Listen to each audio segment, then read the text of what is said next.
In this Fextralife First Look video, we're going to be taking a look at a new action-adventure game with a little bit of Dark Souls sprinkled in that is being developed by Mercury Steam and published by 505 Games, and that is Blades of Fire.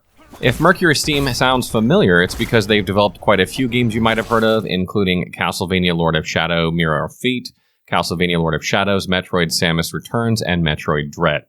In this video, we're going to cover the basics of the game, including the story and setting, gameplay features, etc. of this action-adventure title that is coming to Epic Games, PlayStation 5, and Xbox Series X and S on May 22nd, so that's just a few weeks away. But before I get into the details, a big shout out to Mercury Steam and 505 Games for sponsoring this video. If you guys like what you see in the video and you want to help support the channel, you can click the link below to do so. Note that there is a demo for this game that is live starting today, so if you want to check it out first, you can absolutely do that as well.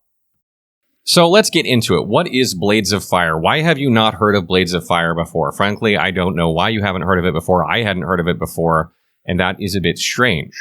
But Blades of Fire features a fantasy setting full of whimsical creatures and enemies, and it seems to take a lot of inspiration from God of War in its world building, level design, and gameplay mechanics.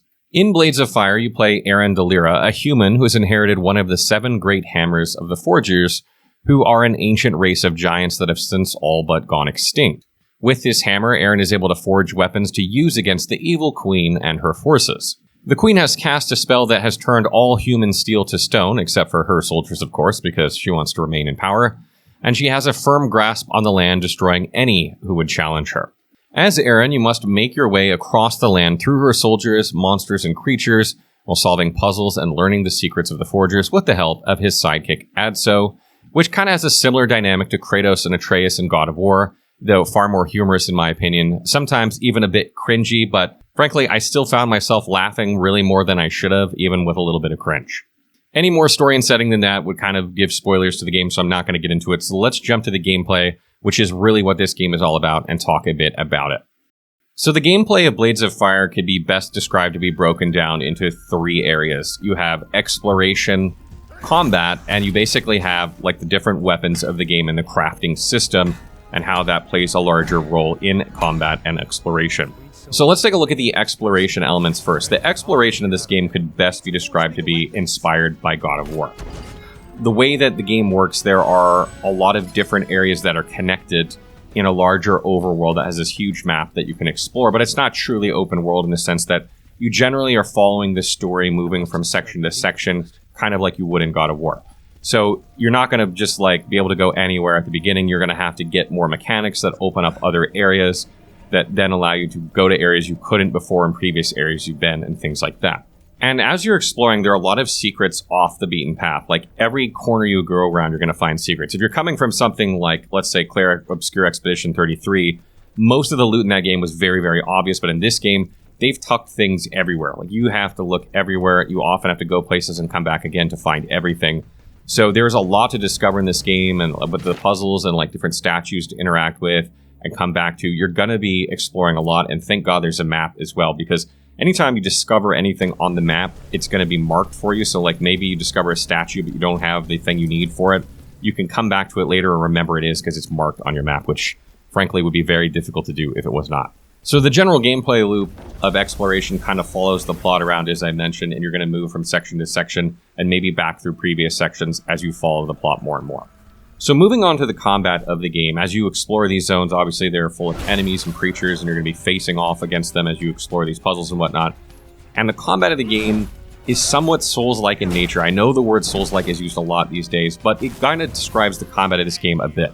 So the way the combat works in this game is you're generally going up against, 1, 2, 3 enemies, something like this. You have a lock-on system, you have stamina management, you have parries, dodges, blocking, things like that. If you've played Souls-like games, then you know what I'm talking about. And the key to combat in this game is really managing your stamina, because as your stamina gets lower and lower, you start moving slower and slower. And you actually have to hold block to regenerate your stamina sometimes. Like, your stamina will replenish automatically anyway, but if you hold block for an extended period of time, it'll kind of pop your stamina back up a lot faster. Kind of the way that you would drain your posture in Sekiro by holding the block button. This will charge your stamina up very quickly. So you kind of have this ebb and flow of attack, attack, attack, back away, charge your stamina back up, and then attack, attack, attack. So you can't just go ham like ad nauseum. And you, of course, have different attack animations for the different buttons on your controller. Square, triangle, and circle all do a different attack. One will attack from the left, one will attack from the right, one will attack from the top. And if you hold these buttons, it'll do like a charged version of each of these attacks, which is a bit different animation, does more damage, takes more time, etc. So you have to be like very careful when you do charged attacks and make sure your spacing is correct. And your spacing is going to be determined a lot by what weapon you're using. And the attack patterns that you have are faster or slower depending on the weapons that you're using as well. So, you know, there is a bit of learning the different weapon types in the game.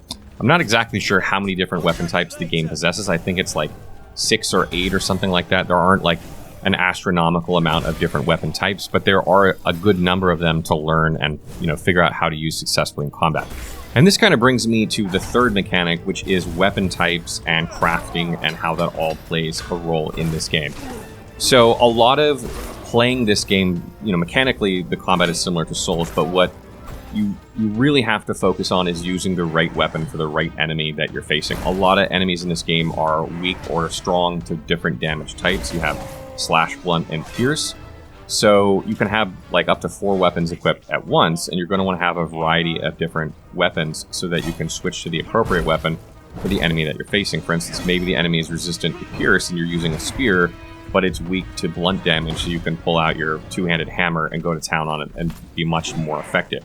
Some enemies are somewhere in the middle where like your damage type might be kind of effective but not as effective as it could be, and other enemies are almost just completely immune if you're using the wrong damage type. So there's a huge focus on recognizing which weapon to use and when to use it against certain enemies in combat. To add a little bit of depth to this as well, there are stances with different weapons in the game. Not all weapons have different stances, but weapons that have 2 different damage types, like a sword for instance, right? Like you can stab with a sword or you can slash with a sword. Same with a spear, right? Like you can stab with a spear or you can swipe with a spear. There are different stances for these weapons to switch the damage type of them. So if you want to thrust with your spear, you're going to do pierce damage. If the enemy is weak to that type, no problem. But maybe they're resistant to that type, but they're weak to blunt. Then you switch stances with your spear and start swiping, and then you can do some blunt damage to it, or slash damage. I'm not exactly sure which type the second stance does, but you get the idea. Like, you can alter your stance with a weapon, so you don't always have to switch weapons. Sometimes you just switch stances with a weapon in order to change the damage type. And that's just kind of the tip of the iceberg with weapons in this game. There are no dropped weapons in this game in terms of like the loot that you pick up. So the way the weapons are actually crafted in this game is that you go to the forge in there and you pick what type of weapon you want to make. The type of weapon you can make and which ones of those types is based on the enemies that you face in the game. You're basically going to be fighting enemies over and over throughout the game, and as you fight those enemies, they're going to basically allow you to use the weapon that they're using after you've killed them enough times by letting you craft it. You're going to get the recipe for it, you're going to be able to go craft it, and then use that weapon however you want. Now, crafting is a little bit more complex than a lot of games when it comes to crafting, because you get to dictate just about everything about your weapon. You can pick what point you want, what handle you want, what guard you have, what blade you have, and you can choose different materials that you've looted from enemies while you're playing that will change the properties of the weapon that you are using. So, for instance, if you really like parrying, you can pick materials that will increase the parry window of a weapon you're using so you can parry easier. So it gives you more timing to parry. Or maybe you want a really long weapon because you find yourself having spacing issues and you want to be able to stay out of harm's way a little bit more. So you make your weapon much longer so that you can fight from a longer distance. And there are all these stats and materials, and the long and short of it is a lot of them have positives and negatives. So you really have to like mix and match the materials that you want in order to craft the perfect weapon for you. And it doesn't end there either, because once you've picked everything you want for the weapon, you have to actually go craft it. There's kind of a mini game where you actually start crafting this weapon, and the better you craft it, the higher durability you'll have, so it'll last longer before you actually need to go and use a new weapon. And durability plays quite a large role in this game. In fact, like, you really need to manage the quality of your weapons. As you use them in combat, they get duller and duller and blunter, and enemies that were maybe weak to them are now suddenly, you know, not as weak to them as they were. And then eventually, if it gets too low of quality, then they're not taking any damage from it at all, and you got to go repair it, etc. So taking care of your weapons, crafting your weapons, is a big part of a game called Blades of Fire, shockingly. In terms of overall character progression, the game doesn't have like a loot system where you gain armor, you gain weapons, you gain trinkets, you have stats, etc. like that, which is why it's classified as an action-adventure. Character progression is more like finding chunks of things that give you more stamina and give you more health, kind of like God of War, which I mentioned earlier. So it leans more to the action-adventure side than the action-RPG side, which is why it's classified that way. And one little tidbit before I wrap up this video, for those of you who are watching the footage, you might notice that the game looks good, but it's not Unreal Engine 5. You can probably tell that it's not from looking at it.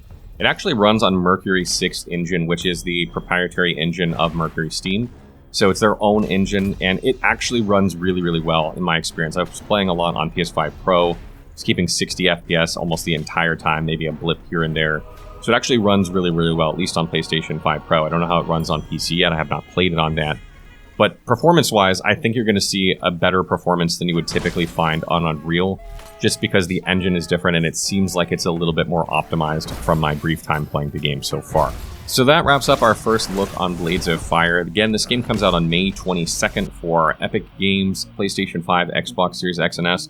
It's flying a little bit under the radar, but I definitely think it's one people should probably keep their eye on. And we'll definitely probably do some more videos on this moving forward. But again, big shout out to Mercury Steam and 505 Games for sponsoring this video. If you like what you see and you want to download the game, you can use the link below to support the channel.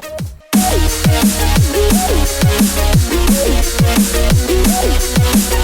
right back.